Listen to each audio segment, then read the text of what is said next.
My non-binary daughter is pregnant and says it's my fault for not putting her on hormones at 16, and now she expects me to raise the baby like it's her sibling. My daughter came to me at 16 and said she was non-binary, but only sometimes. Like, some days she would feel more male than female and some days she would feel like neither. She wanted me to ask her every day what day it was and then refer to her as that pronoun of the day. I told her that wasn't going to fly. Growing up, I spent a lot of time on LJ, LiveJournal, during the old Bun Self and Zen Self Zero Self days. People who think this is new to this generation are fooling themselves.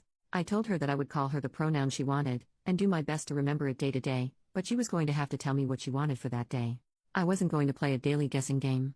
This went on for about a week or two until she finally seemed to grow tired or bored and just said I could call her her. Though she still identifies as non-binary. Fine. At least when it was going on she wanted she, he, or they. I'm sorry but I couldn't have done fox self/fox them with a straight face. So that's the pronoun story, and looking back where I think things started to go off the handle. Here's my real question. My daughter is now 18, pregnant, and seems to have lost her goddamned mind. Or I'm a jerk. You choose. This year has been a struggle. She wanted to take a break year before she goes to community college but can't keep a job. Apparently retail situations are too phobic against her non-binary state. My child looks, acts, and dresses exactly as a young adult female, by the way. When I ask how people are being phobic against her, she gets as prickly as a cactus, so I really don't know the details. She's been through 4 or 5 jobs this year, quit all of them. She won't consider call centers that aren't face-to-face because she doesn't like to talk on phones, and is apparently looking for a remote job without any luck. She's been unemployed since Thanksgiving. She quit her last job on Black Friday, in fact, and I was on the verge of laying down the law, telling her she either needs to go to school this upcoming semester full-time or get a full-time job or move out with her friends. But now she's come to me, she's 5 months pregnant. She's very angry at me, says it's my fault because 1. I didn't put her on puberty-blocking hormones when she came to me 2 years ago. 2. She believes I am in fact trying to feminize her by getting her birth control, the pill. She's been throwing her prescription away. This is where I might be the jerk. I called her a little idiot. We don't use that sort of language in my house, and I never call people names, especially my own child, but at that moment I could just see red. The hormone thing is a non-issue in my opinion because this is the first time I ever heard of her wanting hormones. What was I supposed to do? Go back in time? As for the birth control, it's also the first time I'm hearing anything about this. There are non-pill options that don't have estrogen. If that was her want, all she had to do was ask and I would have driven her to the doctor myself. Or she could have taken the car she has and done it. She has her own medical card even. Though to be fair, I don't know how she would have managed the copay without a job.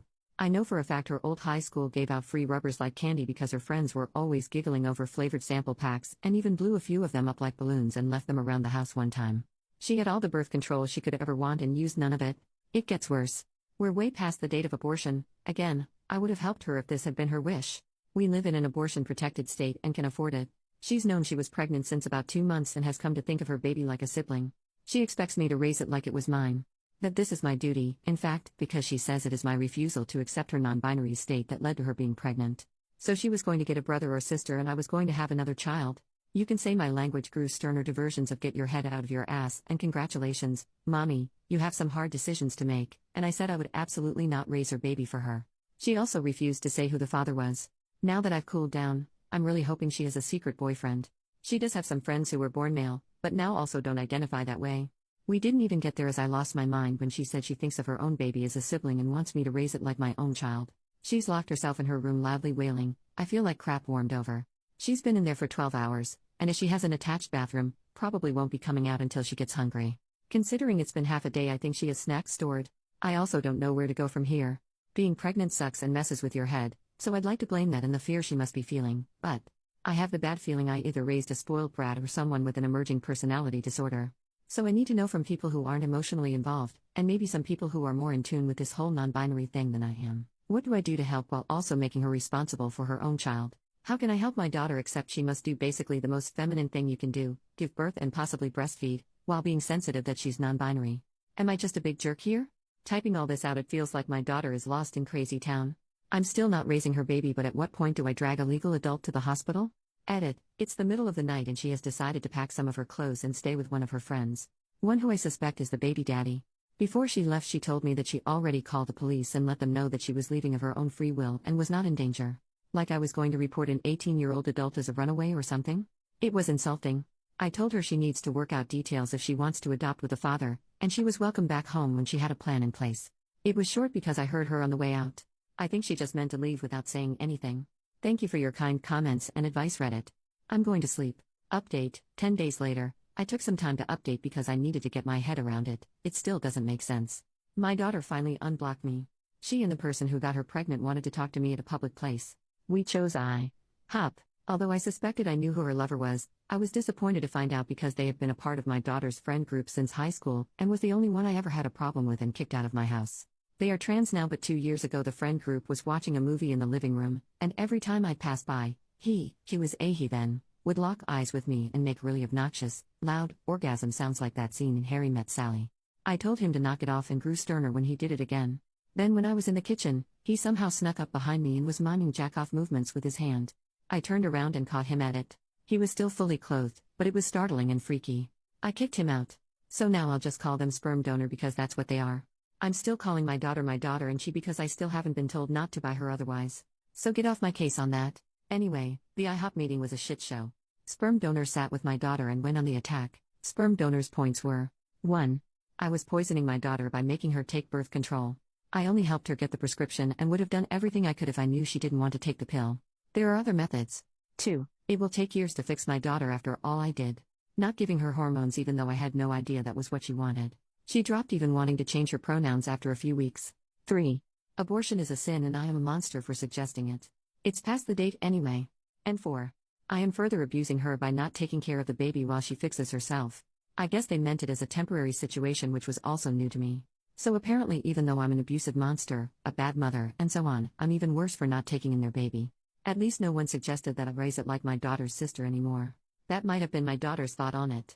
Sperm donor did most of the talking while my daughter just sat and glared at me, nodding along. It was kind of a whirlwind. The donor pounded the table a few times, and even the waiter knew not to bother us after drinks. Lol. I'm surprised we weren't asked to leave. There was a lot said, mostly by the sperm donor who really seemed to be steering the ship. I asked why donor couldn't take care of the baby and the donor said their parents were even worse than me. I guess my daughter and the donor taking care of the child they created is out of the question. I told them that I would not be raising their baby for them and that adoption is the best bet. They said that if I don't agree to raise it, they'll make sure I'll never see the baby ever. I won't raise their child for them. So that's that, I guess. I feel so many flavors of worried and angry and then worried all over again. I've been around the block and it's never a great sign when the person you're with makes an enemy of your family. That's what sperm donor has done by painting me as an abuser and failed mother who also won't take in their baby. Sounds like the donor has cut themselves off from their own family too. So I'm worried my daughter is in a very controlling relationship with someone who convinced her to stop birth control because they think hormones are too feminizing somehow and that she needs to be fixed. But they still want me to raise their baby. I'm angry that my daughter can just hear this crap and nod along like, yeah, that makes total sense. She is not stupid. I think she's love-blinded. I'm sad and worried for the baby. A couple commenters suggested I wanted nothing to do with the baby because I wouldn't agree to raise it as my own. No, in a perfect world, I would want a normal grandmotherly relationship, or at least know that the child is safe and has been adopted into a loving family. I don't care what my daughter does with her gender or her body as long as she doesn't hurt herself. I want her to be in a happy relationship with someone who values her for who she is. Sperm donor kept using the word fix, which I see as another terrible sign. It's bad all around. My house is empty. It feels like my adult daughter has run off to join up with some weird church cult thing who tells her that up is down. That not using birth control, not getting an abortion and then expecting others to take care of the child is all a-okay. Oh, and that she's a problem and needs to be fixed. I texted her and said I would be there for her, but sperm donor was still not welcome in the house. I think I'm blocked again. She's a legal adult. I'm not sure what else I can do at this point. In my low points, part of me thinks maybe I should agree to take the baby and then immediately make sure it's adopted into a loving home. But I get the feeling that sperm donor won't make that easy, and right now my daughter does what he says. Also, I'm not sure if that plan is even possible. It sounds Hollywood. I have an appointment to speak with a counselor, but the soonest I could get is April. Some of my friends think I should take the baby in either to get them away from the parents or because they think it's my duty, or both. The only silver lining in this was that they both seem sober. I don't think there's substances of any sort involved. Am I reading this wrong? Am I the jerk here? OP left an update in a comment. I logged in and received a large amount of requests for an update. Unfortunately, I do not have one. I have not seen or heard from my daughter since the last meeting, and I believe she has changed her phone number. Our community isn't a large one, and I have heard through the grapevine she is staying with the sperm donor at one of the homeless camps out in the woods. As this is a haven for drugs and trafficking, this is a further concern. From what I've heard, she is pregnant. Myself and a few friends and family members have driven through the camp area a few times on the lookout for her, but it's very large and there aren't exactly marked roads. Also, recently other people have been shot at while walking their dogs around there, or riding ATVs, so every time we go, it's a huge risk. So that's it.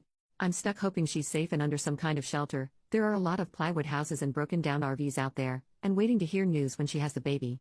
Yes, CPS and the local police are aware of my concerns. I'm worried the child will be born addicted because I don't know anyone who doesn't live out there who isn't a meth head. Thanks for all your concern. I'm unsure what I'll do when the baby is born. I might have to take in the baby after all just to make sure it doesn't live in that camp, and it may make me the jerk, but I am not looking forward to the hard work and drama that will come with it. New update, 4.5 months later, I posted another update in the comments a while back. It's on my account. Basically, my pregnant daughter shut me out of her life completely, and rumor had it she was living in a homeless camp with her weirdo lover out in the woods. It's a huge place, and me and friends searched a few times but weren't able to find her. It's also dangerous because there aren't laws out there, and the homeless shoot at ATV riders and hikers and send dogs after people who come too close to what they consider their territory. To be clear, I don't think my daughter was part of that group. The camp is huge and full of meth addicts, traffickers, and drug labs. I did contact sperm donor's parents, and they have all but disowned him after very much the same disturbing behavior I outlined earlier, only geared toward their younger siblings. So that sucks. Back to the new news. All this shook out a couple weeks ago, but I hesitated to post because of my own emotions and the fact I know Reddit will be all over my ass for the deep anger, shame, and disappointment I have for my daughter. I came home from grocery shopping to find a strange pregnant woman at my door. That woman used to be my daughter, but had changed so much she was like a stranger. She chatters constantly so you can't get a word in. She has several small face tattoos and, forgive me for saying this, looks like she has aged 20 years. She had been living rough. She was angry I locked her out. I changed the locks after she left, and basically expected to move back into her old room with no problem, like it was just another day from back in the winter when she lived here. Of course I wasn't going to turn her away, so I guess in a way she was right. She was living in the homeless camp with a sperm donor, and I insisted she take a shower because it looked like she hadn't since leaving. She also stank bad. She had no shame about blocking my number or what she put me through by disappearing. All she wanted to talk about was the grand fate that she and sperm donor are building. That they're building a community of new people, and she went on and on and on without mentioning the baby once. I don't know how anyone can stand them, but sperm donor has multiple partners and my daughter is one of them and is perfectly happy being his broodmare. The broodmare is my verbiage. Hers is much more royal. Frankly, based on what she overshared, sperm donor seems like a complete love-making fiend. Finally I broke in and asked, and she said she had been to the doctor regularly. That was a lie, found out later, and all is well with the baby. At this point I knew she had to be on something. If she was awake, she was talking, and none of what she said had an end or a point. Also, a lot was from Crazy Town. What I got from her was that, again, she and several other ladies, and men, somehow, were to carry the next generation of new people. Yes, the men. Yes, biological men. Sperm donor was sort of the middle of the wheel with the spokes, was how she described it. I've met him before and I'm surprised he was able to get one girlfriend, much less whatever grouping is going on now. Anyway, sometimes she said she wanted to keep the baby, though she wouldn't tell me a plan to take care of and house it. I think she expected to stay with me, and sometimes she wanted to adopt it out, but not for the good of the baby but to spread the new people. This part is going to upset the internet, but the new people are apparently without gender expectations, and that was why she didn't know the baby's gender yet. Oh yeah, and also some of the wheel, her group, were empathic and they could communicate their feelings through the other world. As a house guest, she was the absolute worst. It was like she had gone feral out in the camp and clean up after herself to the point where she mostly did not even flush the toilet after using it. She ate everything, which was to expected, but never cleaned up after herself and kept asking. Asking is too mild of a word. She demanded for me to take her out to restaurants. I did a couple of times because I missed her and was trying to make a connection, but then once afterward took her to the store to get baby supplies, and she was weirdly detached. Sort of picked up the first thing she saw on the shelf, and all the while it was yak about her true family of new people and their grand fate. Anyway, I finally got out of her that she expected the baby in mid-July, which put her outside the time frame she originally gave me. I had it on my calendar. I was obsessed with a possible due date because I didn't know if she was find a baby on my doorstep or what, and yes, she was under the care of a doctor. Both lies. Getting her to focus on one subject was impossible. She would only stop talking long enough to take a breath and only listen long enough to you to stop for your own before she'd launch into a new thing, usually around sperm donor, who she loved but was nowhere in sight and was chilling back at the camp with the rest of his breeding stock or whatever. Basically I was waiting for her to come down off whatever high she was on, when she went into full-blown labor. It was a complete shit show. She was having pains but her water hadn't broken yet. At the hospital it came out that she had not been to the doctor once for the baby. There are programs in our state that cover pregnancies, so that put her at high risk, so she was admitted immediately. That's when the switch flipped and she became hateful against nurses and doctors. She said the worst things and they were absolute saints in return. She also had, delusions of grandeur and told them she was their queen and accused them of trying to punish her. It was so wild. I can't even describe the monster she became. So hateful. Racist, vicious, and the worst things you can say to people, she said them. She wasn't in hard labor yet, so it wasn't entirely the pain. I pulled one nurse aside and told her where she had been living and that I suspected substances, though I hadn't caught her using yet. They were so professional and gave her painkillers that helped her mood. Not gonna lie, they doped her up because she was acting wild. Imagine my surprise when her blood work came out clean. I wasn't there for the birth because she didn't want me in the room with her, and heaven help me, I was a little relieved because I was ashamed of her behavior, but I did talk to a social worker on staff to let them know everything I did. The lady was very nice but couldn't speculate officially on my daughter's mental state. I said she had to be bipolar or manic or something because her behavior was not normal, but she asked if she had threatened to unalive herself or harm the baby, and she hadn't. They can't step in until there's a threat. Miraculously, the child was born at a good weight and healthy, and not addicted. I don't want to give too much info on them because the internet is forever and one day they may search for their own past. My daughter lucked out big time and had a normal delivery as things went. She didn't give sperm donor's name out as the father, though I did to the social worker. They can't be put on the birth certificate, on my word. She up and left her baby that evening without officially checking out, without saying goodbye to me or her newborn. Because the hospital is a safe surrender point, she won't be charged for abandonment. CPS asked if I wanted to take the child, and though it tore me up, I said no. There are a lot of reasons for why. A big one is I don't want to be held hostage to my daughter's whims, and especially sperm donor. I don't want to be on the hook for more children which are likely coming. Also, look at my daughter. I did my best, and she still turned out this way. Maybe I shouldn't try again. I know getting a new family is almost the best thing that could have happened for the baby, even with problems with the foster system. It has to be better than the camp. But I feel like crap about it even now. I also suspect they'll have a sibling soon as my daughter can arrange it. I know my daughter is not well. I know she's in a cult and probably in danger, and also probably an abuser herself, based on the stories she casually dropped about other members. She is also a selfish liar, and it is luck or the grace of God or what have you that her baby was born healthy. She is rolling the dice on her life and the life of her future children. She's sick and under a fiend's control and now thinks she has magic thought powers, but she has some responsibility in this too. All the rest of the transgender stuff with her lover, and if she is non-binary or not from the past, doesn't matter. She's an adult and is making some bad choices. It's hard for me to type out, but the way she treated the hospital staff was so cruel. Seriously, I had to use a thesaurus to describe it because I can't even describe fully how bad it was. It showed me that whatever else, she thinks other people are below her. It's more than the mania. I'm just there to serve her, whenever she sees fit. She knew she would be giving birth soon, so she came home and expected me to take care of her. I did, of course, because she was 9 months pregnant. And the second she didn't have any more need of me, or the baby she had just given birth to, it was easy to take off again. I listened to her for days and she expressed no feelings of hope for the baby other than a vehicle to spread their movement. No worry about their future life, and no more comments on me raising them as a sibling. She made the choice to leave and go back to sperm donor's harem or will or whatever. Sick or not, I'm ashamed to have raised someone with these kinds of values. Mentally ill people aren't bad people, but she has gone beyond merely bad choices. I haven't totally written her off and she may come back to sanity, but since all indications are that I'm blocked again, I'm going to think long and hard about boundaries and possibly moving. I'm worried about one day finding a bunch of cultly weirdos on my porch. So that's it. I don't know what to do. It's not like I have the resources to pay someone to deprogram my daughter, and that sounds very Hollywood. I need a realistic goal. It's more than just a cult. She needs a checkup from the neck up, and I don't have a legal standing to do anything.